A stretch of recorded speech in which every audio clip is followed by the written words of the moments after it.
Hello everybody. Welcome back to another episode of Burgers and Fries Game Talk with a Shake. And today we're on episode 115. Can you believe it? Wow! That is the comedy of the group. Sadet, the Hyperactive princess from her native, the British Columbia, Canada. And hi is right. And we today Canadians are not funny. We have a new friend! We have a new friend here! That's right. He's the Kids Bop Ranton master, who I'm friends with too. Oh, is that what you think I am? Is that what you think I am? I have not done a Kids Bop video since 2016, and I made it a point to say that I would never do Kids Bop again. And I can't believe people still want me to do Kids Bop videos. Come on, man. Welcome, this is DstCoyote22, aka Anthony, who's our special guest here today. Grim Monolith was unable to join today because he had to go into work at the last minute for something going on at work. But it's just gonna be the three of us here. Today's topic is a special topic here, was started by our guest DstCoyote22. Definitely check out his channel. Cool content there. I'll link you in the description below. So just click on it if you want to check out some rants and just other things. Not Kids Bop rants. Sorry. Not Kids Bop. Kids Bop is no more. I beat a dead horse. I got to a point where I was tired of talking about it. I was no longer angry about it, and as you're admitting, Tony, it's dying as well. Yes, because I remember, back on Daily Motion when I had that TNT podcast channel, we did that Mini Pop Kids versus Kids Bop and stuff, and I remember I showed you how much better Mini Pop Kids was compared to singing wise and such. So. I thought it was pathetic that you liked Mini Pop Kids anyway, but oh well.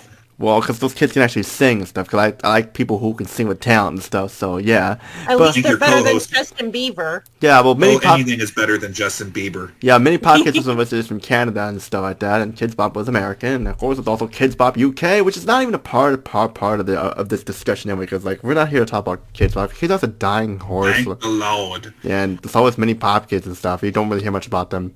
I think COVID is what made it become a dying fad. So there's having COVID there, but that's kind of enough topic. Today we're gonna talk about a series that me and DstCoyote22 have been wanting to make a video like this for a while, but I've been focused on other videos and having other stuff up in life. So now he's been ignoring me. That's what he's been doing. After years of thinking about this and in the works, we finally are going to topic here.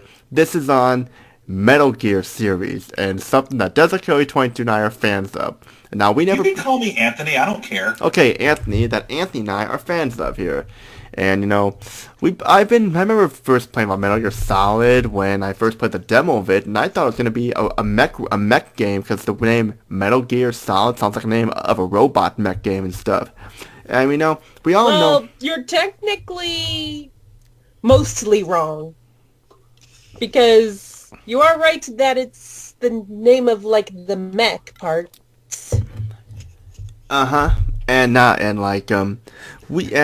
course we all know Metal Gear started out in Japan on the MSX computer with Metal Gear and Metal Gear 2 Solid Snake. We never got those unless we lived in Japan, but we had those awful NES ports, but we're not really... And Snake's Revenge. Yeah, as I said, NES ports, plural, Snake's Revenge, which, I was getting sucked, but then again, we didn't know any better.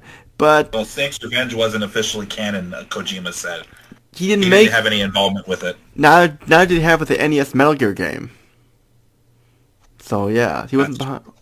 And yeah, so if you really want us to talk about the NES Metal Gear game, just watch the Angry Video Games Nerd episode on it. He gives us every sentiment we have of that game. He expressed it. Yeah, so and of course we're not going to say anything much about it. Yeah, and of course we have played Metal Gear 2 Solid Snake, because you have to own the second disc of Subsistence in order to play them, and they're good, but just not really my cup of tea. I prefer the 3D ones more.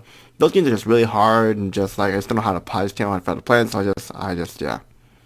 Just me. No, Metal Gear 2 is definitely worth playing more than once because it's basically everything, all the backstory that they talk about in Metal Gear Solid 1, you see come to life in that game.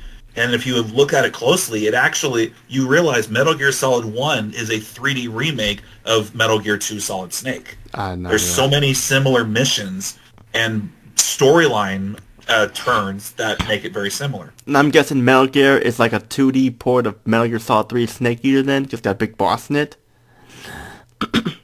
Well, no. But I would say that Metal Gear Solid Portable Ops is a PSP of Metal Gear Solid 3 engine, whereas Metal Gear Solid Peace Walker on the PSP is more of a Metal Gear Solid 4 portable engine. Makes sense, yeah. But like we're not gonna talk about those. We want to talk about the ones that we played. We're gonna talk about Metal Gear Solid 2, Sons of Liberty, Metal Gear Solid 3 Snake Eater, Metal Gear Solid 4 Guns of the Patriots. I've not played Metal Gear Solid 5, so I didn't care for it. But I have played the Twin Snakes.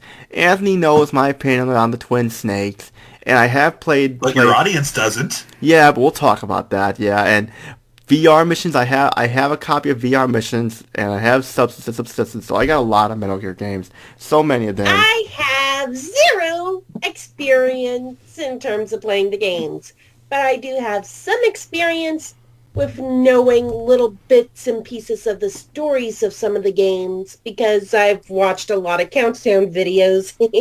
Especially okay, who is the main character of the Metal Gear franchises? Do you at least know that?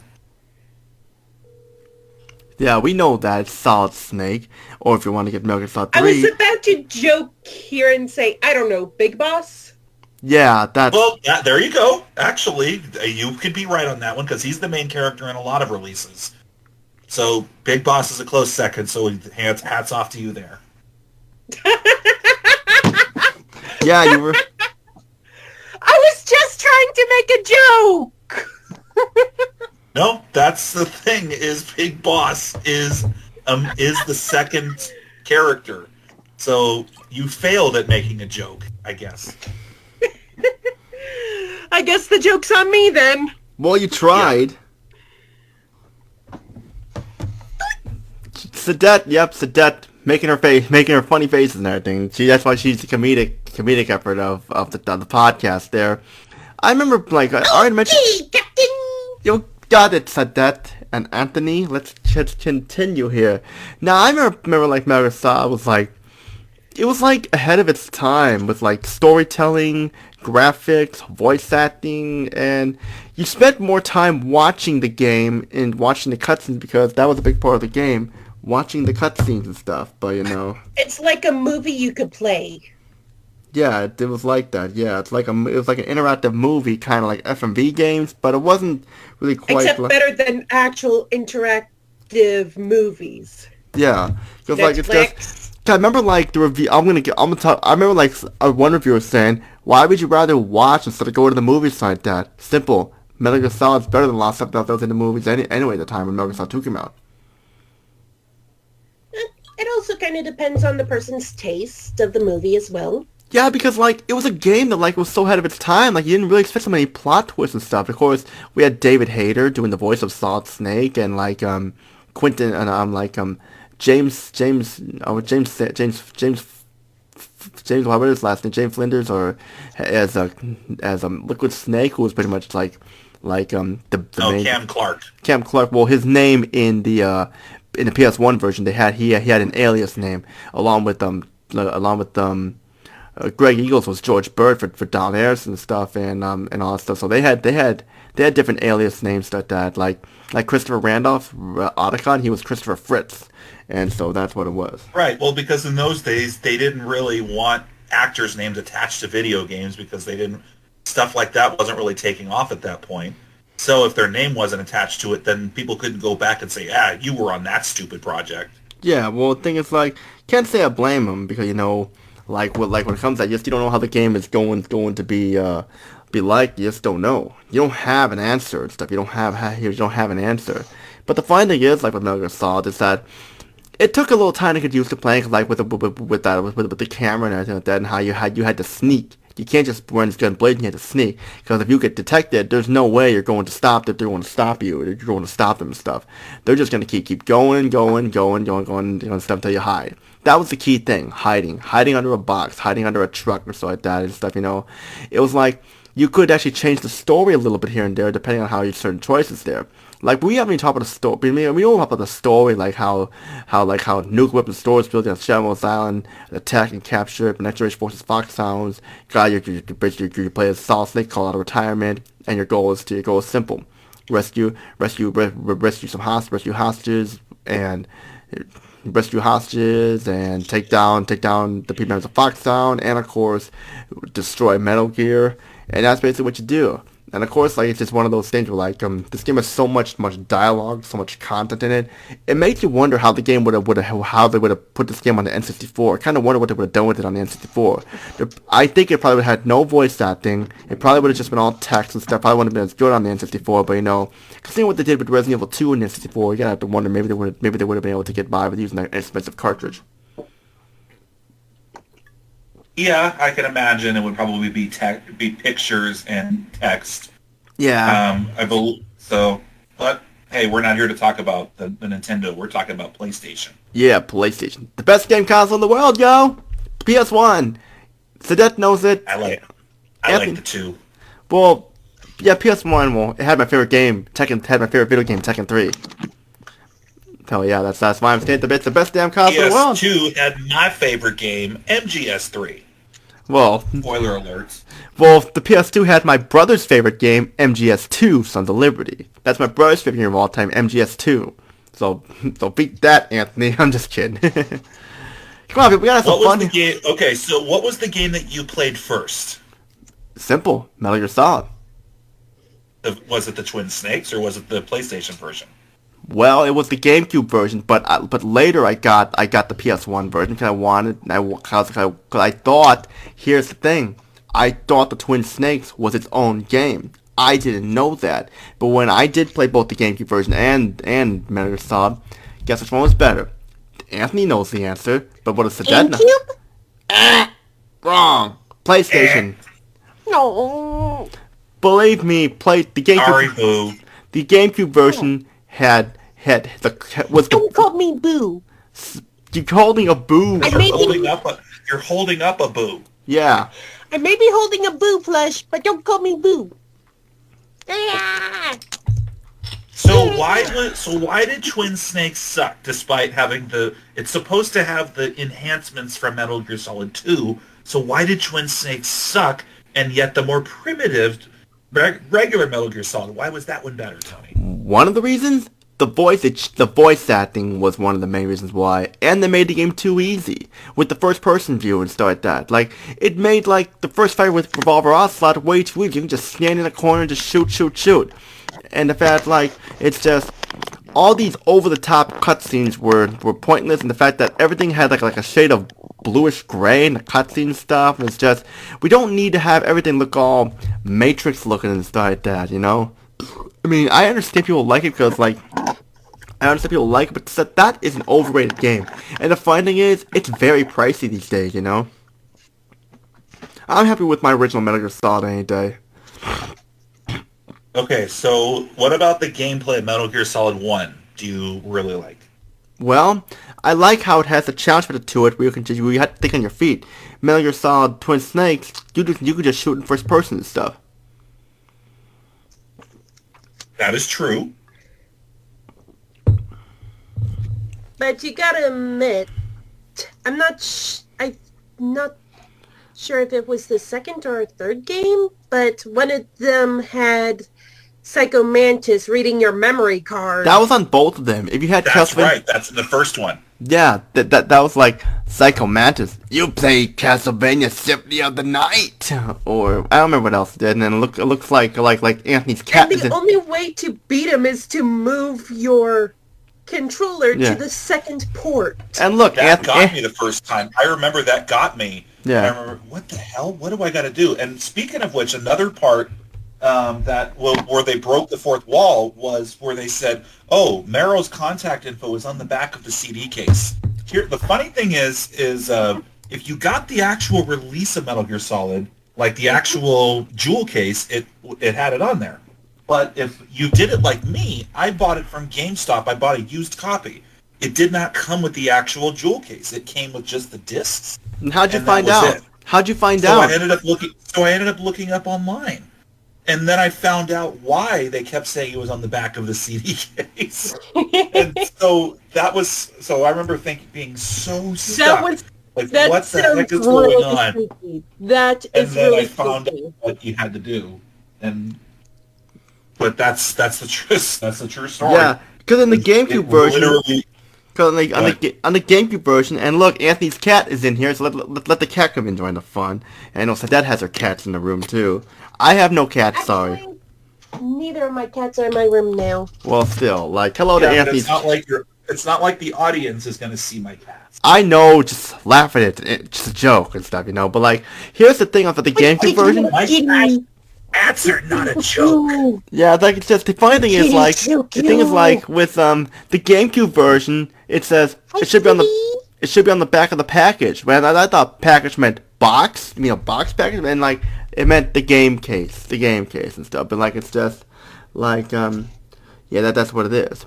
But it's kind of funny there and stuff because like it just said it's like, oh, he's in the game. He's telling people to look on the back of the CD case. In fact, the funny thing is like my dad is watching me play that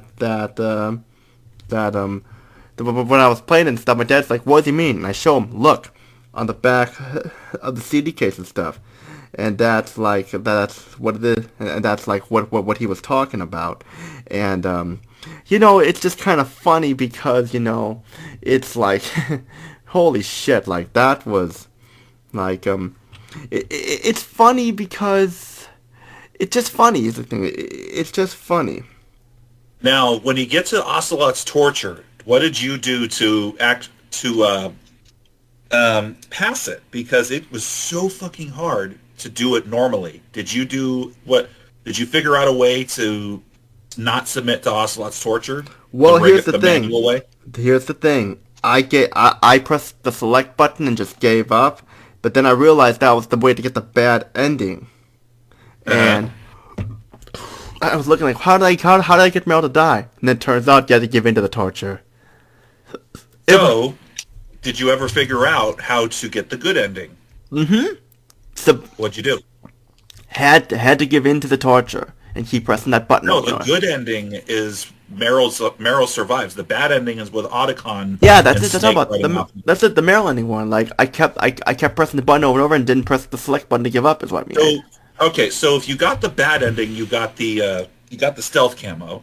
If you got the good ending, you got the bandana, the thing, the Evan bandana. So what did you do to figure out how to get that, or did you never get that? What do you mean exactly? Did you ever fit? It's like there was a trick you could do with your controller to the pen trick. Not the pen, a spoon. What do you mean the spoon? I would put a spoon on the controller and go side to side, and it would make the buttons push like 5 times faster. I never knew there was such. I knew of the pen trick, but never of the spoon trick. And you can't use it. And you can't use it. And you can't use a turbo controller. He'll know you're cheating. No, that's right. That's another breaking the fourth wall. Because if they would notice if you did. Yeah, I don't even know. I never had a turbo controller with the PS1, so that's the thing. But you never did the good ending? Yeah, I did the good ending. Okay. The thing is That's what I'm saying. You made it sound like you never did. Yeah. Thing is that when I found out the Meryl died, I restarted my whole game over, past all the cutscenes, and past the cutscenes I'd seen. I just did that. Wait, so you wanted to... Meryl dies... You think, oh, how do I get the good ending? And then you submit again, and then you get the bad ending again. So was it a repeated cycle? No. After that one time, I thought I did something wrong with the Liquid Snake fight, but then they told me. But then I looked up online and found out that's what it was, and that's newfangled thing called the internet. Yeah. This is back when dial-up, when we had dial-up and everything. Not dial-up and stuff like that. Because like dial-up, because broadband wasn't that big and stuff like that, and just dial-up was still a thing. Because dial-up was so slow at the time. We didn't get broadband until like late 2003 here in Indiana. Okay. So should we start going into Metal Gear Solid 2, or what else do you want to say about MGS1? It's the best game in the Metal Gear franchise. That's what I'm gonna say. Oh, that's your spoiler? Oh God, I wanted to rank them at the end, but that's fine. Well, so you're saying Metal Gear Solid 1. And I already said Metal Gear Solid 3. We'll get to the ranking in a little bit, but we got stuff to move on. Sadet, how you doing over there? I'm just waiting till I have something to say. That's why I'm giving you something to say. Something to say. There we go. So that's not... Well, wait. Why don't we... Hey, wait. Time out here. We're missing something here, Anthony. We forgot a game. What? VR missions. Oh, that doesn't count. You think it counts? It's a standalone game, so why wouldn't it count? Then you would have to talk about Peace Walker, which Nah, would give me the chance to talk about one of my favorite series for a split second. Which is? Monster Hunter! Oh, lordy lord. Well, just to be all serious, people, VR missions, it's just a game with the VR missions that were in Metal Gear Solid. Why was it a standalone game? Money-wise. Stuff. If you want it, I got it for collector item stuff. I don't really play it much, just that I was collecting Metal Gear games, and I wanted it. I don't play it much, unless I really let you want to play as Gray Fox in one of the missions, and go ahead. Is that right, Anthony? VR missions was a collector's item? To me, it is. Okay. Well, to each their own. Mm-hmm. Yes, that's fine. Yeah, but now we'll talk. I collected all the 20th anniversary Power Ranger figures, so yes, I guess those are collector's items. But yeah. Somehow VR missions is a collector's item as well. Whoa. I have a collection of random stuff. I got plushies. I got rocks. I got figurines. I have a collection I got toys. I got Barbies. I got a rock collection too. I got pictures. I got plushies. I got Beanie Babies. Beanie Babies? That's besides the point. I have a collection of sunglasses. This isn't a competition. I have a collection of glasses, snow globes, mugs, flags, model airplanes, and sky and models of Neil Towers and skyscrapers and stuff. I can keep going. I even have a couple shells in my collection. One of them's a really nice oyster shell in full condition, like fully intact. Mm-hmm. Moving on. You know how hard it is to find a shell that's fully intact, considering how many people go across those beaches? Yeah. Yeah, I have big abalone shells. I have a big conch snail shell that I found on the Caribbean fully intact. It's huge. It's about this big. Nice. So, okay, so is there anything else you want to say about VR missions, you Mr. Collector? Nope. Except for you can play Gray as Gray Fox in it. Okay, well, there's see, you didn't play much of the obviously, I played the VR port in the original Metal Gear release, or Metal Gear Solid, but I actually did play a lot of the VR missions in the next release, once we get to it. But we are now going to talk to Metal Gear Solid 2. Yeah, one of the most epic games for the PlayStation stuff. 2, not the PlayStation 1. Well, that's what I said. I thought. Yeah, like Metal Gear Solid 2. Oh, I did say PlayStation. Well, my bad, people. We're talking about Metal Gear Solid 2 for the PlayStation 2. And it was also on the PC and Xbox as well, but we'll get to that later. But Metal Gear Solid 2 was considered one of the best games of the PlayStation 2, to be exact. You know, it was epic, and it was improved. Everyone who had a PlayStation 2 who loved Metal Gear had to get Metal Gear Solid 2 Sons of Liberty. And, you know, a lot of people hated it because you had to play as a new character for like, most of the game, Raiden. And, you know, here's the fun thing. I liked Raiden, and you want to know what's interesting about Raiden? He's Hideo Kojima's favorite character in the Metal Gear franchise. I'm not kidding. Go look this up. I believe you. In Japan, Raiden was well received. People just didn't like him in the States because, oh, you can't play as Snake. You have to play as Raiden. Who is this Raiden guy? Yeah, people are, at least over here. Oh, you're definitely going to want to play Metal Gear Solid 2. Go ahead. Finish what you were saying, because you would definitely enjoy what I'm about to say.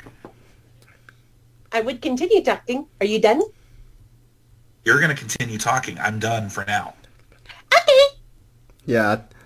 I'm staring at you in case you try to interrupt. Just laugh at people. She's just being funny. Okay, so here's the thing about... There's several things about Raiden. I was Raiden. going to speak. Okay, fine. Yeah, go ahead, Sadet. You do the talking.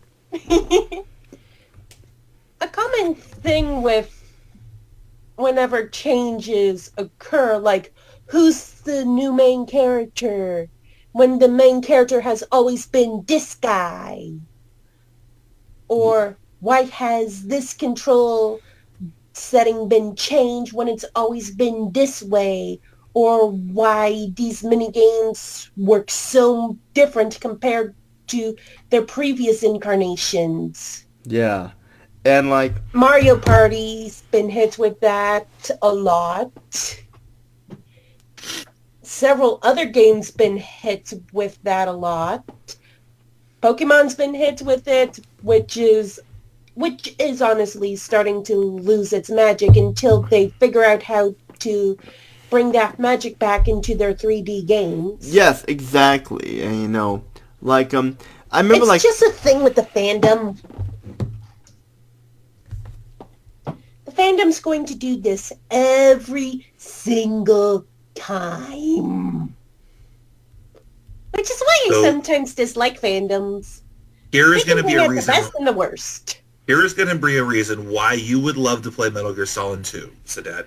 There is a portion near the very end of the game where Raiden gets captured, and they strip him of all his clothes, and you have to play a fucking mission with him naked. Wow. And I just remember like, what the fuck is going on?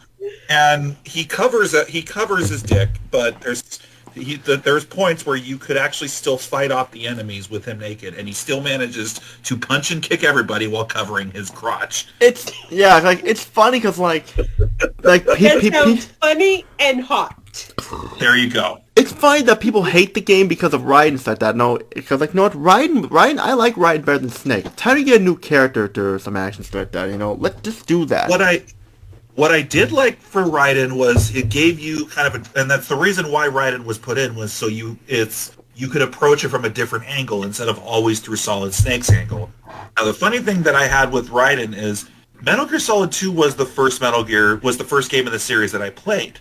So I had not played Metal Gear Solid 1 yet. And even though my friends told me to do that, I said, no, I want to play Metal Gear Solid 2. You guys keep talking about it. I want to play it. So I finally play it, and then you go through the mission as Snake. Oh, yeah, this is awesome. And then you play as Raiden. I'm like, what the fuck is this? Who the fuck is this guy? Here's the thing. Do I ever get to play as Snake again? I remember thinking that, but it grew on me, and I loved the gameplay elements, period, because then I realized how much of an upgrade it was from Metal Gear Solid 1 to 2, and then thinking, man, it's so much more fully interactive compared to 1. You can shoot light bulbs off. You can shoot birds if you want to that are flying You actually, if you shoot enough seagulls, you get the colonel calls you. It's like, stop shooting the seagulls. Here's the funny thing. It's so fully interactive. And then has such a big replay value. You go through that game thinking, what can I do next that could cause it? Like, I mean, again, you can place dirty magazines and cause the guards to, oh, look at this dirty magazine, and then you can either do what you want with them. Like, I used to put C4 underneath the dirty magazine so the guards would get attracted to it, and then I'd set the C4 off. Excuse me, but here's the thing, though. I guess they died from... Here's the thing. They would be like, yeah, baby. And because they're supposed to be like Russian guards, so they'd be going in. Baby. Yo, baby. Here's the There thing. were so many funny things you could do with the guards. That's why you kept wanting to play, because you could figure with Metal Gear Solid 1, it was really tough to go through it the entire game without setting off an alert or without killing people. But this game, you could decide, can I go through this game without killing anybody? Can I go through this game without setting off an alert? Or there were so many ways you could play it. That's why you kept wanting to play it. Here's the funny thing. If that game just had Snake, the game would not have been as good as it could have been. You know, there was only so much... I doubt it. I think that, like, the way they did that, there was only so much they could do with Snake's storyline. But, you know, I will admit, and Sadet's gonna know this, I wish they had the Japanese audio because the lip sync matched up to the Japanese in the cutscenes. In the We codec, know you have a fetish for the Japanese lip syncing. yes. But the thing is that in the codec scenes, the lip syncing matched up to the English and stuff. So why couldn't they do it to the cutscenes? I don't know. But it's like it's just why couldn't they have Budget and time. What? Budget and time. I guess so. But like it's like yeah. But the thing is that they do have a side game called Snake Tales where you play as the game on the big shell with Snake or so. But it's just text and still images. That's what kind of turned it off for me. That mode. It's very challenging. I remember playing it, and remember, you don't get to use the radar in it this time around.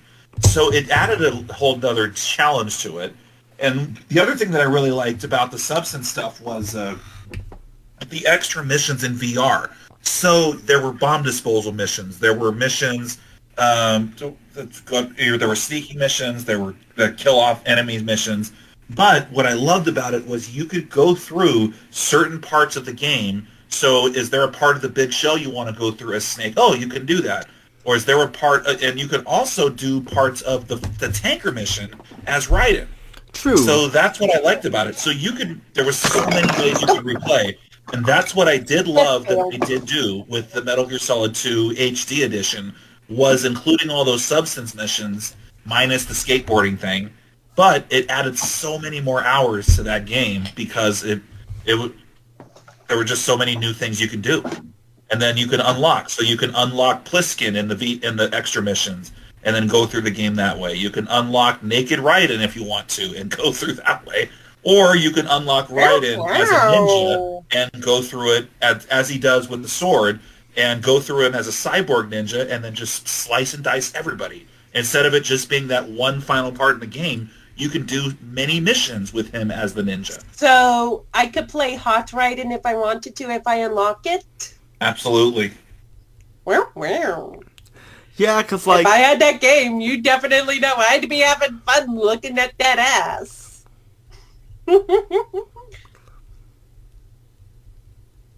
Yeah, and what like... you got there, Tony?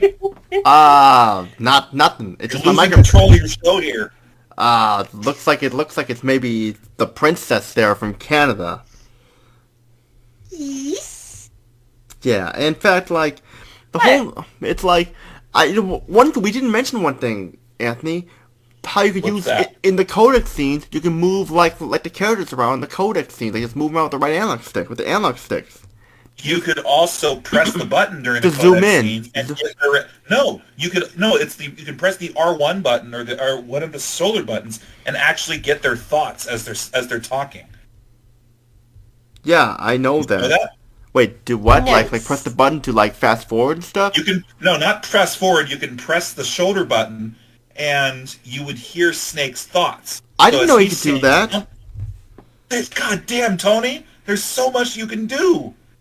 Oh, I don't want to do it. It's not part of the story. I don't want to do it. I don't want to bother with that. Come on, you're missing out on so much of it. Yeah, you said that when we were talking about Metal Gear Solid 3 and stuff. Yeah, you said that when I told Same thing with 2. Oh no, I only want to play the canon stuff. At least it's not Kingdom Hearts level of messy. True that, yeah. But like it's just I kind of like the characters how you had Fortune, Vamp, Ames, and the president James Johnson. But like, it just seems a little weird to have the American president speak Japanese like that in the main version stuff. That was kind of the one thing that's like it's just. Then again, when Sailor Moon was released in America, you had her speak English, but all the signs were in Japanese. Yeah, that's right. And speaking of Sailor Moon, I know no one can see this on in the Discord chat, but got it from Wataku. Sorry, it's gonna cost you $40 if you want this. Sorry. Wonder how much my Pink Ranger figure costs now. I paid a lot of money to get it. It costs probably more than my Mahou Shoujo Monica Kaname figure of Monica Kaname and stuff. Your Monica Lewinsky figure? Monica Kaname, yeah. Which generation of Pink Ranger is it? I don't know, but Mighty Morphin. yeah, Super Sentai. Power Ranger. Well, it was the 20th. They did the 20th anniversary in 2013. That's when I bought the figures. Coyote, the Ranger. Yes, and I watched that one too, and I would love to tackle and make an abridged version of that one. And pretend, what if Saban just dubbed Kyoryu Sentai Jurenja instead of doing the actual American version? Good question.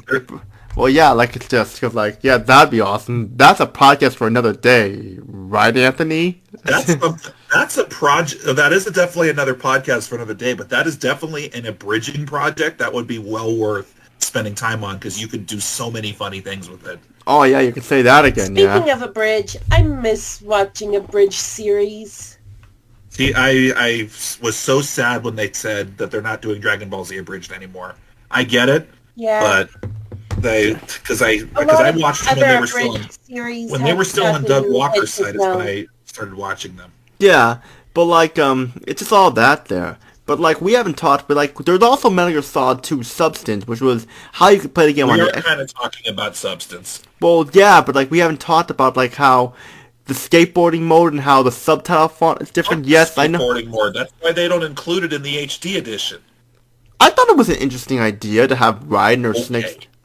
But here's the thing. Here's something that I noticed. I don't think you noticed either.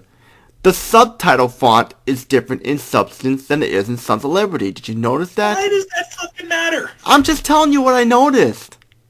Okay. I noticed. Developer that made that change. Thank you. Somebody noticed. So the one person that complained about the subtitle font instead of all the millions that complained about. I'm not complaining. They're listening to me. Who's complaining? I'm not complaining. I'll just tell you. I never said you were complaining. I never said you were complaining, but you only have so much time in this podcast, and you want to mention that. Just nothing one. major about the substance. You want to mention the subtitle stuff. Well, we have a thing for like going off topic, which we have done quite a few times. I've been talking with Tony for years. He definitely has a fetish for going off topic. Yeah, how true that is. I'm making videos with Anderson on Dailymotion with TNT podcast and all stuff, which is a now defunct Dailymotion channel I had and stuff. But yeah, like those some fun times there and stuff definitely, and and I of course it's also Anthony.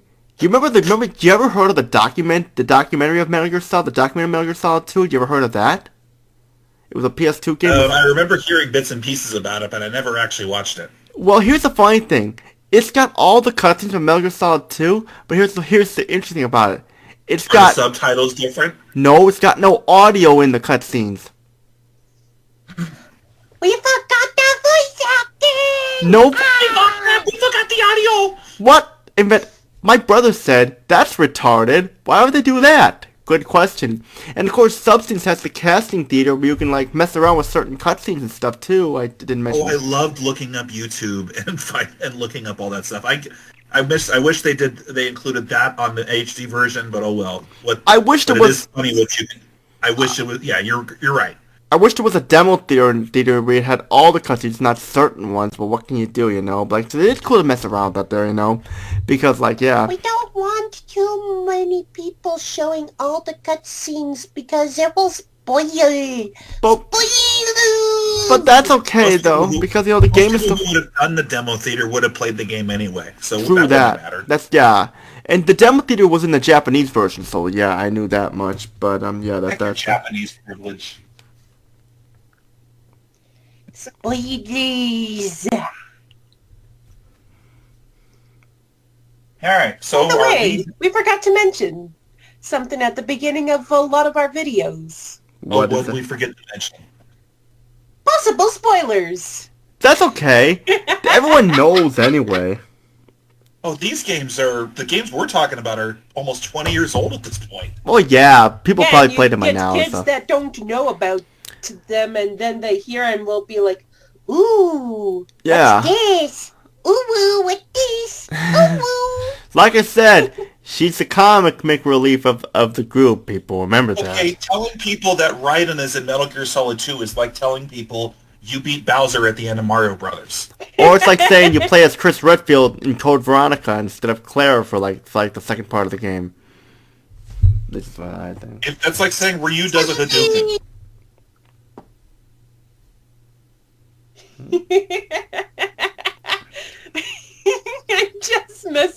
guys. We know. But now we're gonna talk about a prequel, Metal Gear Solid 3 Snake Eater, and that, like, I know that's like, that game was supposed to be on the PS3, but came to the PS2 instead, which I'm actually kind of glad, you know, because, like, it does take a little time to get used to get used to, like, the controls and stuff, you know. It's an interesting period to play this big boss, learn about the origins of Metal Gear and all that stuff, and learn about Big Mama and, like, Major Zero and all of them. And, you know, like, Anthony has told me all the Easter eggs, and I've never learned about a lot of these Easter eggs, but that's okay with me. It's hilarious because I remember when we did this originally, all the things that I said you could do, you're like, I didn't know you could do that. I didn't know you could do that. Like I mentioned how you could sneak up behind the guards and you could put C4 on their backs and then watch them explode. There's all the things you could do with the environment. You can because in this game, because we have to talk about that anyway, it's different that you have to capture your own food to keep yourself replenished. And then if you go on too long, the food you capture spoils. So you could throw spoiled... First, what you could do is you could blow up the food storage in these areas. These guards go hungry, and then you can throw food and make them eat that food because they're hungry. And then if it's spoiled food, they start puking everywhere. That's like Anthony said. I didn't know about that. That sounds like a horrible prank to pull on somebody. You could kill a poison dart frog and have the guards eat the poison dart frog, and they die of the poison. You could throw snakes at them, and if it's a poisonous snake, the snake bites them, and the snake kills them. There's so many. And here's the funny thing. There, it's like there is a what is that? Is that boss? The boss, the old man boss called the End or something like that? The End. That's right. He was the End. If you set your clock, if you set your clock, your PS2 clock a week later, he can just die like that. Well, that's how people go through speed runs when they want to do the best ranking possible. They don't even fuck with that boss. They just decide, no, they save the game and then they just set the clock 7 days later and then just go through it like the guy has died, and it saves them so much time in their speed runs. But yeah, that was, I remember the first time I did that boss fight just wondering, where the fuck are you? This is taking forever. Because there's no boss music. This is a gigantic area where he's hiding all these places, and if you're in the wrong spot, he snipes tranquilizers at you, and if he does it enough, he captures you, sends you back to a jail. I remember hating that boss fight the first time, and then learning the tricks that you can do to really get him. In fact, if you can sneak up behind him, he gives you a special camouflage, and then if you beat the game without killing him or beat him, you can get the special tranquilizer sniper. Yeah, true. Cause like that was actually interesting how they did the 60s and stuff like that. The voice setting was so good and stuff like that. But it was great voice acting. One problem: lip syncing match up to Japanese again. I always just thought, they're speaking Russian, so they're dubbing the Russian or whatever, because you have Sokolov going this thing. By the way, your Russian is superb. My name is Alexander Sokolov. Yeah, like that. Or yeah, it's actually funny. You know what's actually funny about Alexander Sokolov? There's a character in Call of Duty Finest Hour called Alexander Sokolov also. I'll be right back, right quick. Okay, well, Sadet sounds like a genetic Russian name. Yeah, it is. We'll do this for Mother Russia.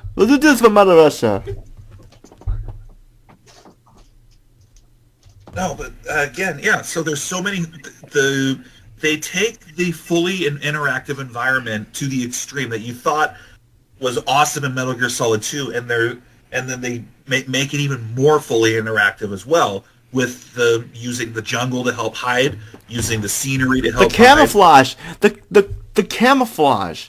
Camouflage, how you could how the different type oops, hit my light there, hit my desk lamp there. The camouflage for when you the units, the outfits, olive drab, grass, leaf, and all that stuff. It helped you camouflage. That was interesting, and the face paint too. It was a pain in the ass to have to press start and change your camouflage all the time. And I can admit that. And here's an interesting Easter egg. You answer the question, I played MGS2, you get a riding mask. Yeah, you would, he'd say, it would trick Watch people our non-reaction to that. Yeah, he would be able to. You would be able to play. He'd wearing the Raiden mask in Metal Gear Solid 3 Snake Eater to make people trick people and think you play as Raiden, and then Snake. That happened the first time. Did they play? So you did that too? I did that on purpose. Okay. I did that on purpose. Well, I did that because it said I like playing Metal Gear Solid 2, and then all of a sudden he shows up with the Raiden mask on. I'm like, what the fuck? What is this? And then it's so funny how they played that trick on you. Yeah, and then there's a game where you have to pose as him. Yeah, which is also funny. And then you could actually, if you have the stealth camouflage on, if you set off the caution alarm, the guy that's supposed to be the Raiden parody, Rykov, hides in the bathroom, and if you hide in the bathroom with him with the stealth camouflage on, he goes something. I have a feeling somebody's watching me. It's funny that a friend of mine who only played Metal Gear Solid 3 for the first time, he thought Raiden meant Raiden from Mortal Kombat. That's what he thought. Yeah, wow, wow, wow, wow, wow, like that. And you know, did you know that? Okay, did you know that you could basically go those annoying scientists in a lot of those levels that you could basically go around them with just a box on, and they would never trigger an alert. Never thought of that, no. But I liked how innovative it was and how big it was. The truth is I liked how they made you had to stealth to survive and stuff like that. You know, it was kind of realistic there and stuff. You know, the point of the series is stealth. So no. they took stealth to the next level in this game, dude. No, well, I know they took it to the next level, and you know, they took it to the next level. No, and I actually did beat the extreme mode without setting off an alert, and I did do a no-kill run to earn the stealth camouflage and the infinity face paint. And when you earn that, what you can do after that, it's just so much fun. Oh, and I remember that there, because of course, don't forget the crocodile cap. Remember the crocodile That's cap? Right. Snake, what in God's name? Well, you know that you could punch guys and set them in water and make them drown. You could kick guys off cliffs. You can blow up barrels and make the explosive barrels kill the guards. And you had to cure your injuries too. You had to use med kits or so, or bandages to cure your injuries. Taking that to the next level as well. Well, not only that, but if a leech got you in the pond and you never took it off, it would deplete your stamina a lot faster. But some people would actually complete the game with the leech still on them so that they could earn the ranking of leech. So they thought of everything. Yeah, but it's also hearing the origins of a Big Boss, Big Mama, and learning about the origin of the Patriots and all that stuff, you know. No, I did like the story at first, and then the twist ending when you realize, oh, I've been tricked.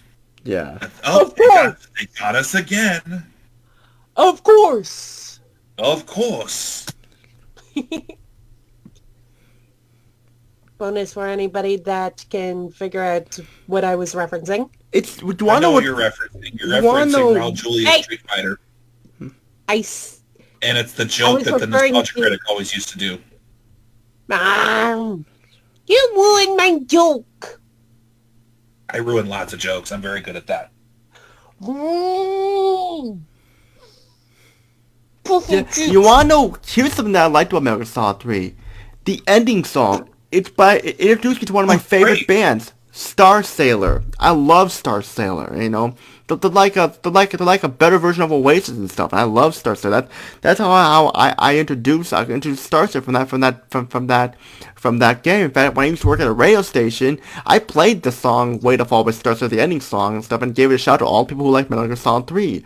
And I remember just it was fun. Did you ever play Metal Gear Solid 2 and for some reason the end credits song would just go silent? Yeah, you wanna know why that was? Why did they do that? 5.1. You don't have a 5.1 sound system, that's why. On the fucking PlayStation 2, they thought of that? Yeah, that was like for quite a few games there. In fact, the first ending song was a Celtic song. That was a Celtic song because I love Celtic music. Yeah, the Metal Gear Solid 1's ending song was great, but there would be times when I could hear that jazz song at the end of MGS2, and then other playthroughs I would never hear it at all. So they did that because of 5.1? Weird. It is weird. It sucked because I hated having to sit through the end credits and it was completely silent. Yeah, in fact, like, what's I say? Fuck, I forgot. But like, it's just, yeah. They also had the Snake vs. Monkey game mode too. Yes, that's again. I never got into it, but No. the funny thing is the Solid Snake has a cameo in that one, and then so does the Colonel. That was the only funny thing about that. But now, Like when it us came to the learning the subsistence song. upgrades, did you like the full camera, or did you prefer the old camera in MGS3? the old camera. Are you talking about You like the old substance? camera. Subsistence? Yeah, subsistence. Yeah, And then how when Subsistence came out, they upgraded the camera. and the where you- frame where you rate. could switch. And the Right. frame rate. Well, they upgraded the frame rate. They upgraded the camera. You could turn the camera in any direction instead of just in certain angles. Still one So problem. you preferred the old camera. Yeah, still one problem. Go ahead. No Japanese audio. Fuck the Japanese audio. Well, here's the thing. We want to know what was weird about that. To get the demo theater, you just have to beat the first mission, Operation Snake. Whatever the first mission was called The before. virtuous mission. Yeah, just had to beat the virtuous mission. Then you got that. So Just at the first, yeah, that was kind of weird though. Like it's just almost like you spoiled the game there and stuff. But then again, it wasn't a big issue. But it had all those flag camouflages. Remember all those flag camouflages? that was fun. But then we do it for still. Did you know if you wore the Soviet camouflage, if you had, because the Soviet was your front-facing one, if you faced a guard in an alert mode, they would never shoot at you with the Soviet flag on. Did you know you could do that? Nope. Hey, no. man, it's so funny, dude, because you could literally be in first-person mode, and the guards are facing you, and because the Soviet flag is facing them, they're holding their AKs-47s at you, and they keep screaming, damn it! Because they're mad that they can't shoot you. Yeah, I never thought of that. But like, of course you get the tuxedo and the Patriot gun when you kill the boss, who is rumored to be Ryan's mother. But yeah. But like, You mean Ocelot's mother, not Ryan's mother. oh, I didn't know about that. I heard it was Ryan's mother, but I did not know that. But No, it was Ocelot's mother. how'd you know that? That's because forget it. I forget off the top of my head, but I just do know it was not Ryan's mother. It was Ocelot's mother. The child that the boss gave birth to on the battlefield turned into Ocelot, not Raiden, because this is in the 40s. The child that she gave birth to was in the 40s or whatever, that's right. So she gave birth to somebody in the 40s. Raiden is supposed to be this young guy in the 2010s. So there's no way that the boss is Raiden's mother. The boss is Ocelot's mother. That makes sense. Yeah. In Now, fact, Because MGS3 is taking place in the 60s. yeah. In fact, subsistence is how you could play Metal Gear 2 Solid Snake if you want to. That is and stuff. You had to play the disc Which too. I do. Yes. But here's the thing. One problem. If you have the Essentials collection, you don't get the second disc. Did you know that? Okay. Isn't that weird? You don't get the second disc. You get the first game in you get the first PS1 version. You get the PS1 version of the PlayStation 2 disc, and the second one is just Substance, and just that. It's kind of a rip-off, but still. I'd rather just take. And it's unfortunate people fall for that ripoff. I fell for it because I. Wait, the Essentials collect. So wait, you're saying on the PS2 Essentials collection, it did not have the second disc that featured the other two Metal Gear games? I am correct. Yes. Weird. Yeah. Good thing I never bought it. I just bought Subsistence when it came out. I know there was a limited edition that had the third disc, which was basically all the cutscenes Yes. in a movie. It was very hard to find. It's still very hard to find. In fact, people, that it's like, here's the thing though, I already had Subsistence, I just wanted the Essentials Collection for a collection, and I don't even know why I bought it, just because I have all the Metal Gear games stuff, but what can you do? But Subsistence stuff, like, it's just that people like that game more than Snake Eater, because, from my opinion, original is always better, in my opinion. That's just me. I actually liked the camera in Snake in the Subsistence mode. And I actually like that when they re-released it in HD edition on the PS3, they kept that camera, where you could switch between them, whichever one you preferred. But I actually loved using that newer camera because to me it actually made it way easier to go through the jungle and see the guards. Because remember, then MGS1 and MGS2 you had the radar. MGS3 you don't have the radar, which made it really, really hard sometimes to see the guards. But the added camera, which you can go in any direction, made it a lot easier to detect them. Yeah. In fact, that's that. But we gotta talk about one more game here. The PS3, Okay. Metal Gear Solid 4, Guns of the Patriots, which was actually Which has a pretty tragic ending if you look at it. Yeah, the ending is so long, it's the same length as Toy Story. That's what people say, it's the same length as Toy Story almost. But it wraps everything up. You find out who the Patriots are. It's got references to Metal Gear Solid 3 in there too and stuff. It's got Metal Gear Solid 1 references too. You get to go back to Shao Moses and stuff. And it's got the PMCs who are references to the people of Foxhound, Sniper Wolf and all them stuff. But you got Decoy Octopus with Metal Gear Solid 1. You have Vulcan Raven, Revolver Ocelot, and Sniper Wolf. But then this one you have Raging Raven, you've got Laughing Octopus, Crying Wolf, and you got Crying Wolf, and you got Screaming Mantis. And it's funny. Anthony, you played Metal Gear Solid 4, right? I'm correct. You played Metal Gear Solid 4. You remember when you beat Crying Wolf and Crying Wolf came off with that helmet on and how the red around her? Did you think that was Gray Fox? I thought that was Gray Fox. No, I didn't think that. I thought that was Gray Fox, and I was ready to say, Gray Fox, is that you? But it's not. Like it just said, all the PMCs are different ethnic groups. Laughing Octopus is from Scandinavia. Raging Raven before that became a thing. Raging Raven was Asian. Crying Wolf was African American, and of course Screaming Mantis was from South America. How do I know this? I'm a dork to look this stuff up, and of course, Psycho Mantis makes an appearance there, and you can't reach a mine because you're on PlayStation 3, and of course, there's no Japanese audio, but the lip syncing matches up to the English this time because of the motion capture and stuff, so that's good. But that game was so big and epic, I pretty much felt like that game should have gotten Game of the Year and not Fallout 3. I think it should have been the complete ending to the series. They didn't need to make any more after that. They didn't need to make an MGS5 with another mission with Big Boss. Yeah.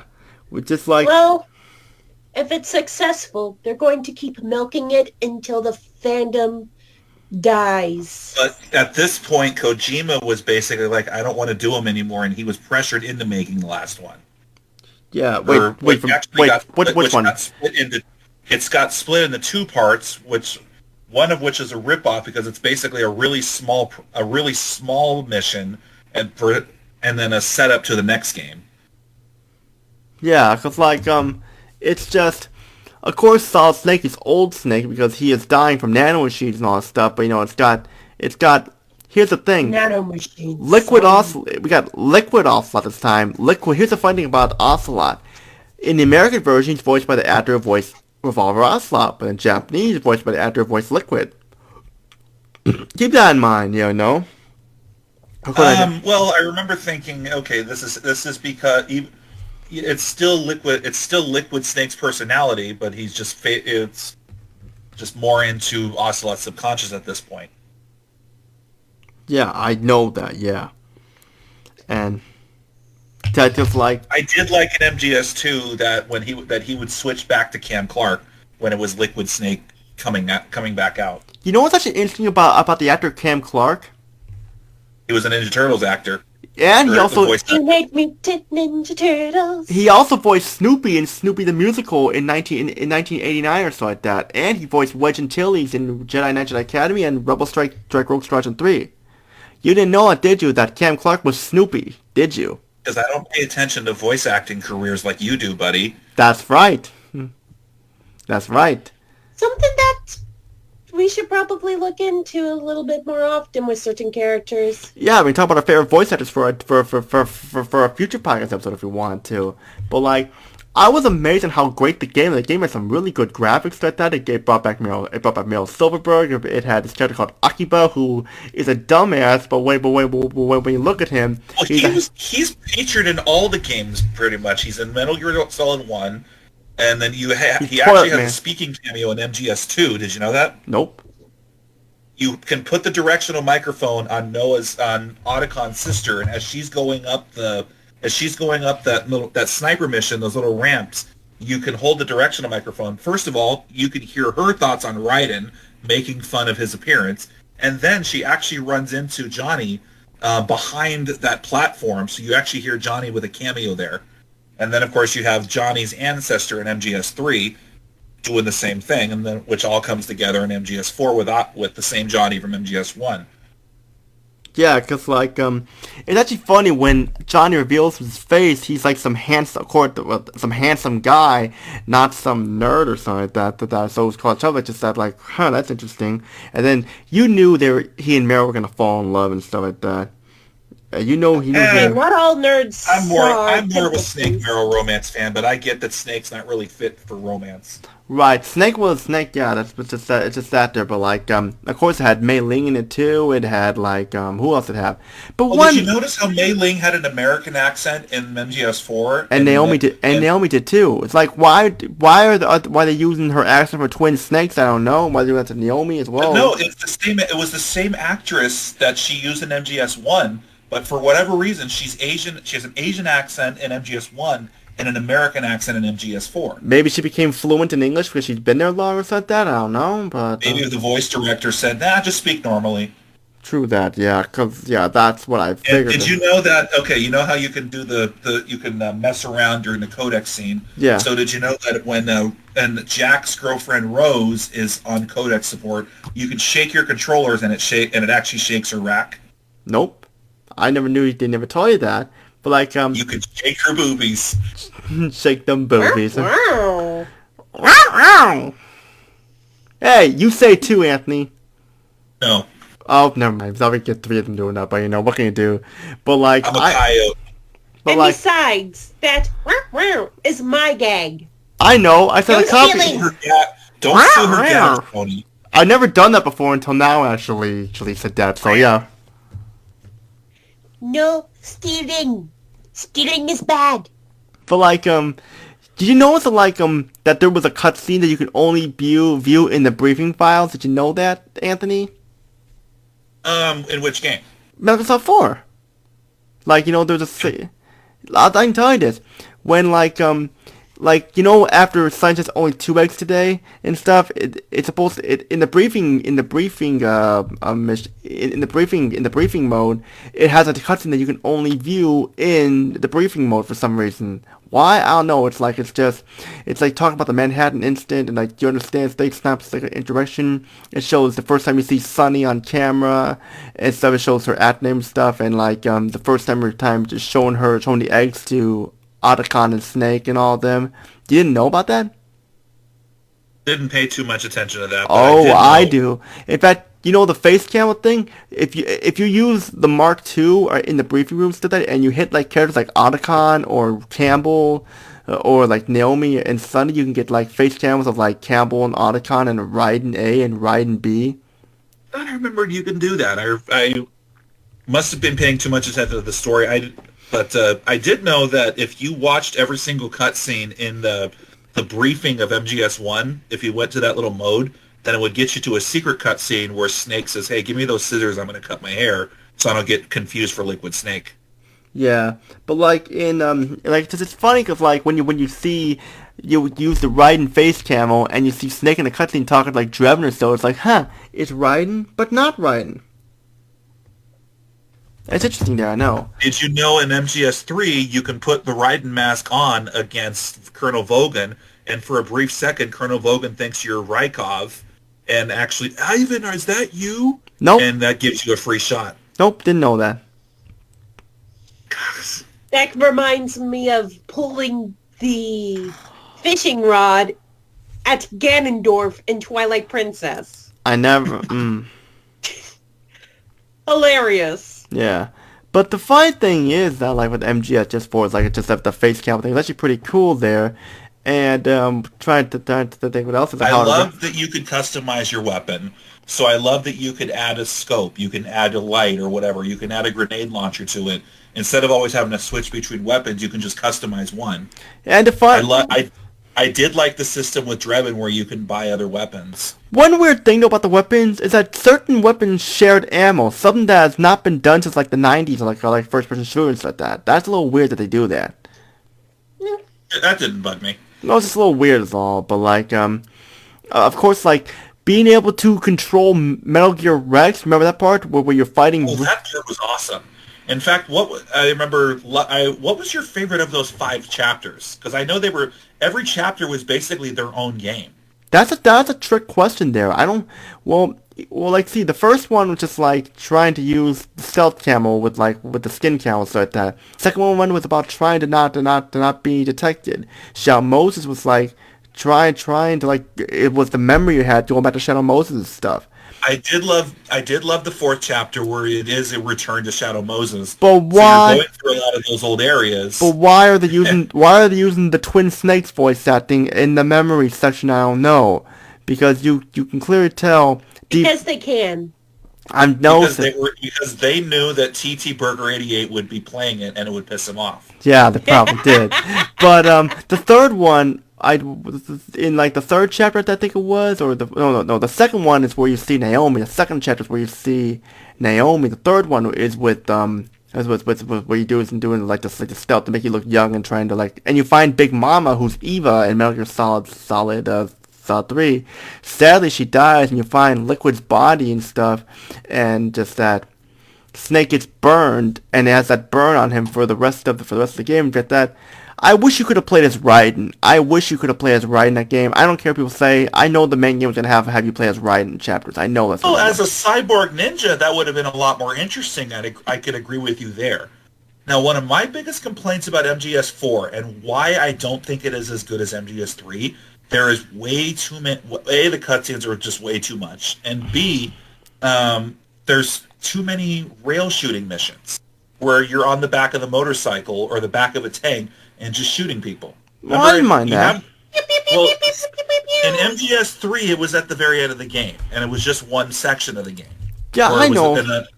It was escaping a base, and then it was a boss fight, and then that was it. But they do this. They milk it way too much in 2 missions. They do it in Chapter 2 and Chapter 3.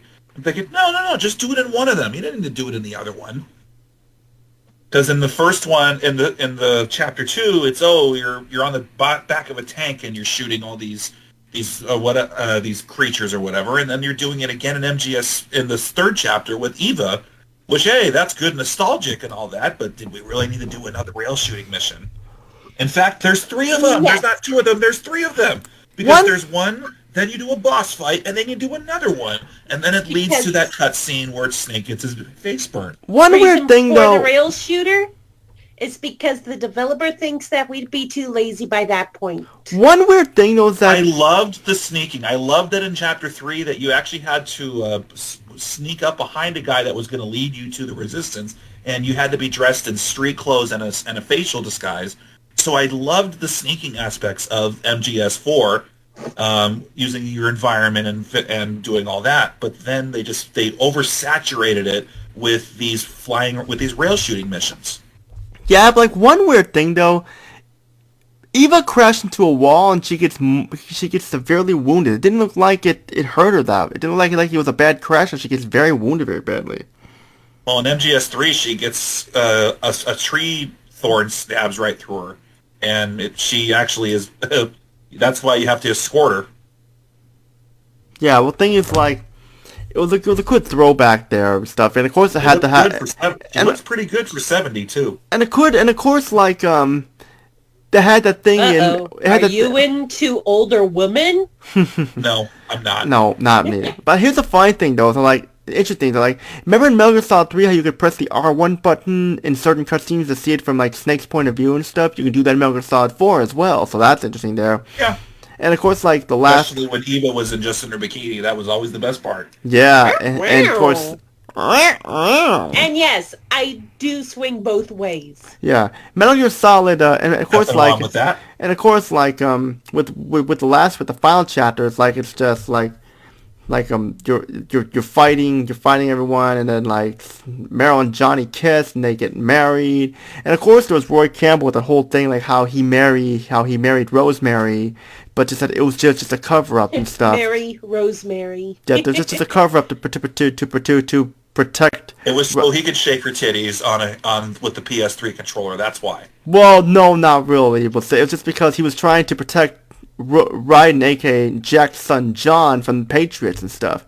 But yes, I know.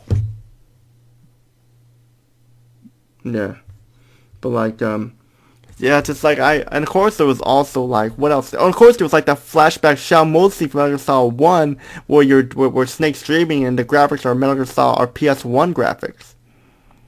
It basically it shows you how far they went, because you go from the really technologically sophisticated MGS4, and then you go back to the really primitive MGS1, and it goes back to that control scheme, which is entirely different than the control scheme on MGS4. So it throws you off a lot, and you're just like, oh shit, what? No, what? Yeah. And it's also a nice throwback to the hardcore fans. Right, yeah. Sure. And of course the ending, you get to see Big Boss. He wasn't dead all along. He went into hiding. And of course, it turns out it was all Major Zero that did it. That's what I don't get. How was Major Zero responsible? They didn't tell you anything about it in MGS3, but why he was responsible for the Patriots. There's more hints about it in Portable Ops. But tell me anyway. I don't have a PSP, but just tell me anyway. Well, because they talk about it was started with a man with no name, and that's where the Zero comes in. But yeah, like they just kill Zero in Metal Gear Solid 4. Like they just strip him of his life. Because they explained that, remember, there was factions that split. So there was Zero's faction, and then there was the other faction, and it was Zero's faction that was responsible for the Patriots becoming the secret bad guys. And then, but yeah, there's stuff about it in Portable Ops where they mention, this was all began with a man with no name, or so it's a mini Kingdom Hearts issue. Kind of, yeah. For those that knows the issues behind Kingdom Hearts story. Seriously, trying to connect to the games is a real mess. On top of just trying to understand it.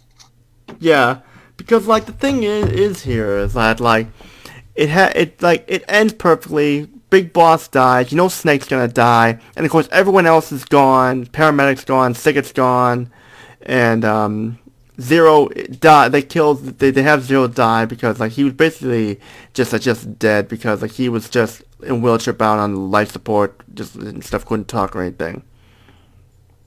And the ending is a very long. Out that Sigurd was the DARPA chief, right? In MGS1. What'd you say? You figured out that Sigurd in MGS3 was the DARPA chief in MGS1. Yeah, who doesn't know that? Okay. Yeah. I don't. Well, yeah, I understand that. But like some people say, I heard people say paramedic is Naomi Hunter. Actually, I heard. I don't recall that. No. Yeah. Yeah, like it's said, like Otacon and Naomi fall in love, and Naomi ends up killing herself for like the nanomachine thing and stuff, and Vamp dies and all that stuff, and a lot of those people do die, And I also remember, like what else there, like, just, the ending is, like, an hour and 10 minutes long. It's the same length it's the same length as Toy Story and such. It's the same length as your average movie. Right. And just that you spend an hour watching this thing, and it's like, wow, this is long. On top of all the fucking cutscenes and all the other chapters, that's why I'm saying it was way too many cutscenes. And if you're going to have that many cutscenes, give me more gameplay. Because unfortunately, if you got really good at this game, you can get through it really quick if you don't watch all the cutscenes. Yeah, I know. It's like that for the original Metal Gear Solid. There seemed to be a better balance of it in MGS3 and somewhat of MGS2. I think MGS3 had the better balance of it, where it was a bigger game and it still had the fair share of cutscenes. Yeah, I know. In fact, like just, yeah, that's what it is there. First, like, it ends perfectly. There was no need for Metal Gear Solid 5.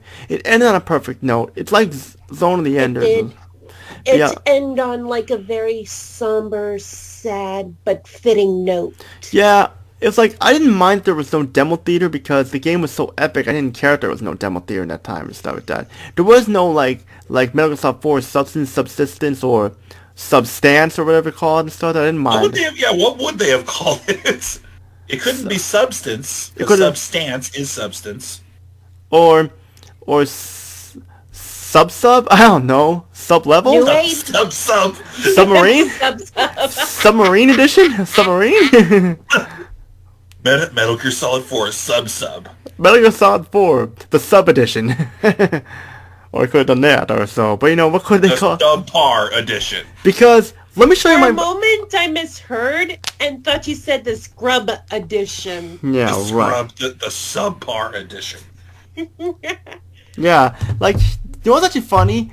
My copy of Metal Gear Solid 4 is actually a limited edition that has like an extra Blu-ray and stuff that comes with it. That has like the game has those like live action scenes. That's what's got all those in like a makeup documentary and stuff. That's actually pretty cool because I could show it, but we're not on camera in this, so I can't really show it. But still, I don't think we want to sit here for another 10 to 20 hours. Yeah, that's true. But we're not trying to be the length of an Avengers movie. Yeah, that's true. But, like, there's so much. In fact, do you got anything else to say before we wrap? So we pretty much talked about all the main games we wanted to talk about and stuff. We talked about all the main games. We gave the big points about it. Here now, what I said we would do is I want us to rank them. I know we already spoiled on what would be our top, but I think it's fair for us to be able to rank them and say, why is this one the worst of the four, and why is this one the best of the four? They're all equal for me because I know very little. No, the best one for you is MGS2 because you get naked riding. Yeah. The best one for me, Metal Gear Solid 1, because it's the one that's... I didn't want to say anything, but... The best one for me, Metal Gear Solid 1. Because worst to best. Best Metal Gear Solid 1 because it started everything. It started an epic franchise. The second best, it's a tough one. Oh man, it's a tough one. Oh Lord, probably it's hard to say. Probably 2 because you get to play as Raiden it and stuff. 4 is the third best. It wraps everything up. 3. I mean, I love 3, but just like.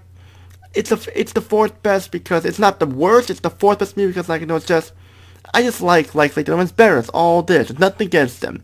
But if I want to rank the worst one, you know which one would be the worst one for me? Who? The Twin Snakes. Okay, that's fair enough. Yeah. You know why? If you want to rank, okay, fine. If you want to rank the sub versions or whatever, fine. You can rank the Twin Snakes as the worst one. Yeah. That's hard. I would. Go ahead. Well, that's a tough one there because probably for the sub versions, 3 Subsistence would be the best, and then 2 Substance would be the second best, and Twin Snakes would be the worst. And wait, I take it back. Take it back. Actually, third would be VR missions. The worst one would be Twin Snakes. There we go. Okay, so I guess if I'm ranking them, I'll rank them also. I'll rank their Substance versions as well. So worst out of the bunch, I'm going to say is MGS1. It's primitive. I mean, if you go through it, especially when you get to what you get to later on in terms of gameplay, it's so primitive. It can actually be frustrating for a lot of people trying to play as a newer game. I do like the story. I will say that it is the best story out of all of them when you go through just the same. When you rank every game as a single story, yeah, MGS1 is the best story, but the gameplay is very primitive now. Was it cutting edge then? Absolutely. But you're so limited in what you can do. You can't mess with guards the way you can mess with them in later games. You don't get the first-person mode. There's only so many things you can do to sneak up on. So that's why I'm saying it's the next one. The next one up would be MGS2. It's a huge... Actually, it's a huge... yeah, I would say 2. It's a huge upgrade compared to 1. That's only major downfall is it does get a little overbearing on the cutscenes. Raiden, I don't mind as much. If I were to rank it, I don't swing both ways. I'm straight as an arrow, but Hey, noodles are straight too until you get them wet. Yeah, that's true. Continue, Anthony. okay. But I do like in terms of the gameplay compared to 1, it's so much of a bigger upgrade. MGS4 is not the best out of the 4 in my opinion. I think it goes way overbearing on the rail missions and all the cutscenes. And I actually don't think you can do as much in MGS4 as you can do in MGS3, which is why I rank MGS3 highest. Because of all the things that you can do, especially whether with stealth camo or whether in just a normal game. All the things that I said you can do that you said, I didn't know you could do that. Laugh it up. Once you realize, once you do all of that, and then you realize, wait, I can't do that in MGS4. No, that's why I'm ranking 4. What about the side stuff? Yeah, VR missions, I could care less about. In terms of subsistence, I would rank it the next up above the worst because you do get the first 2 games. But there really isn't much else to offer. I actually rank the substance stuff highest in terms of the side stuff because there's so much stuff you can do with it. The snake tails, the extra VR missions, the unlockables that you can do. It added so much more to MGS2 that I never got with the main gameplay, whereas MGS3 is a great game, but the extra stuff doesn't really add much to it. And what about Twin Snakes? I never played it, so I can't rank it. Boo! Well, you're not missing much anyway, so that's fine. I don't need to play Twin Snakes. I was never a GameCube person at all anyway. Well, I like the GameCube and stuff, but that's tough for another day. Which How I dare you insult the GameCube? Yeah. My nephew Jordan and I did play Four Swords Adventures a lot when I was up visiting with him in Montana. So I did like the Game Boy player. The Game Boy player was definitely so. underrated. What's that? Which game was ever underrated? A lot of games are underrated. Okay, fair enough. But that's all I got to say about how I would rank them, Tony. I know we disagree on them, but you know I'm right and you're wrong. Yeah, whatever you say, Anthony.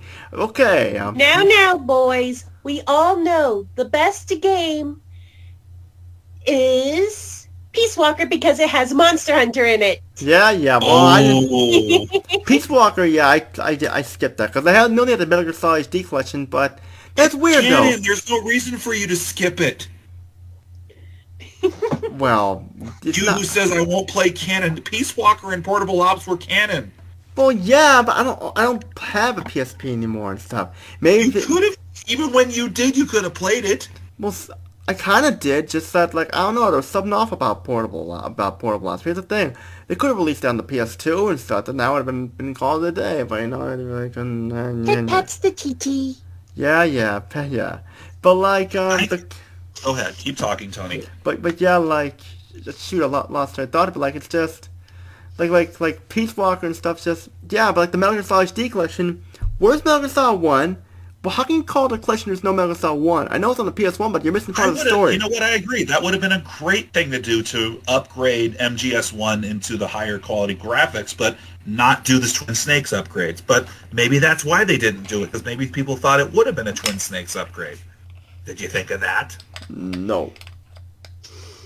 I can agree that the two PlayStation Portable Metal Gear Solid games they're a lot more limited. There's a lot less polygons, a lot less of a frame rate, but they were fun to play. They were perfect for a portable Metal Gear Solid game.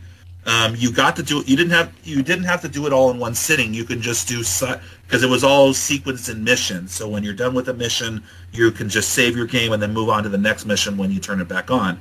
And plus, Monster Hunter stuff is pretty cool because you get to fight Tigrex, which is a very vicious monster in the Monster Hunter series. Right.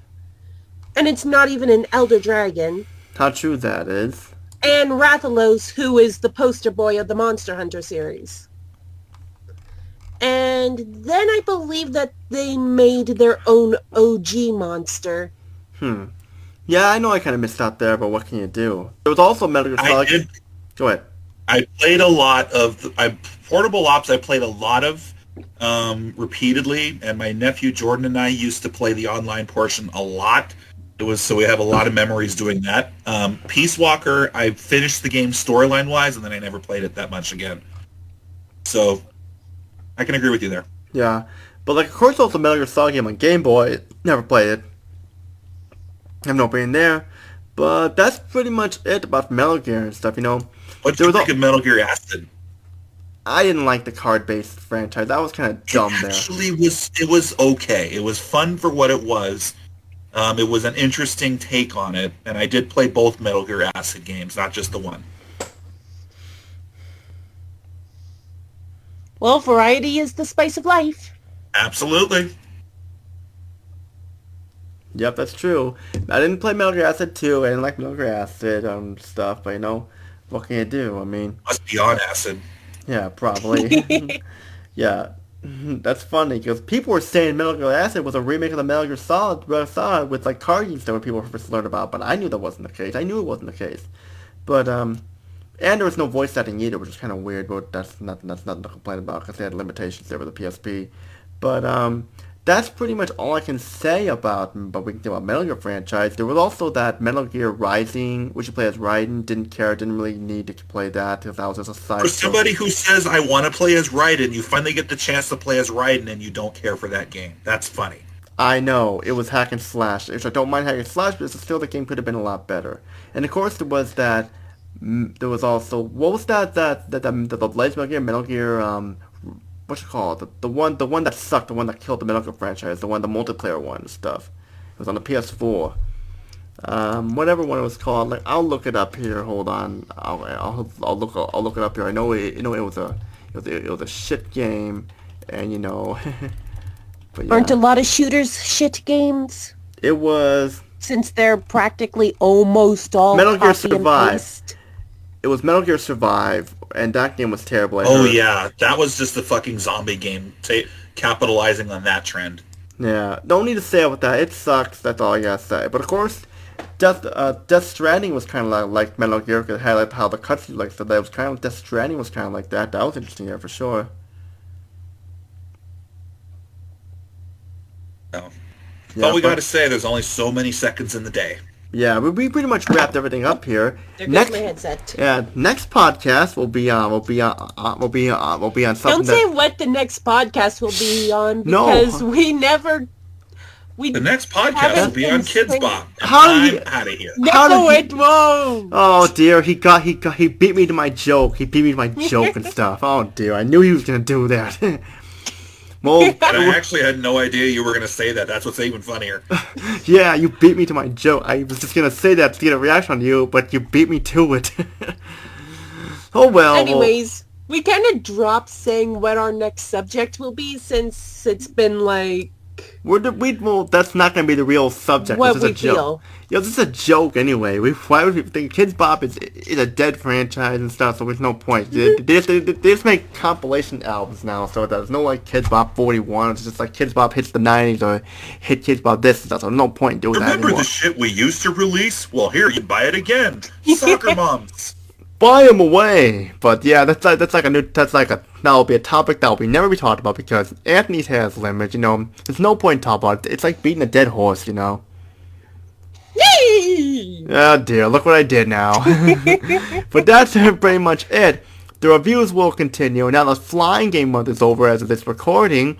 What am I going to talk about next? You have to find out. It's all I'm We're going to talk about stuff next time. Yeah, well, there's going to be More stuff. The game reviews will continue. Everybody likes stuff. How true that is. In fact, what are we going to talk about next to the finals, which all we got to say. You know what to do. Hit the subscribe, hit the like button, comment down below, and join my Discord group, TTBurger Games United. AKA what everybody else says. And TTBurger, my Facebook group, TTBurger Gamers Group, and my Facebook page, TTBurger8. And if you want to be a part of Burger's Match Game Talk, just let me know. And let's give it up to our guest here, DstCoyote22, aka Anthony. He did his first time here, and it won't be his last. We'll have him in for more episodes for sure. And that's like, yeah, true. Let's give it up for Anthony. He did a good job. Did a good job there, yeah. So congrats, Anthony. Oh, thank you very much. You're welcome. You can find my channel on YouTube. You can find my channel on YouTube as well. I just do make videos for the fun of it, but I don't release videos as often as Tony does because I have a life. I do. Hey, Tony has a life too. Don't insult him. Yeah, well, no. It's just general stuff, and if you do not, if dissenting opinions offend you because you're a pussy, then don't watch my videos. How true that is. But yeah, that's all we have to say there for this. And that's it. I know we went on a little longer for this episode, but still there's a lot to talk about for Metal Gear. That's pretty much all we gotta say. This is Tony, Anthony, and Sadet, Hyperactive Princess from Native Canada. Peace and out. Have a good day. And there's more episodes coming up, so be on the lookout for that. Take care, everybody.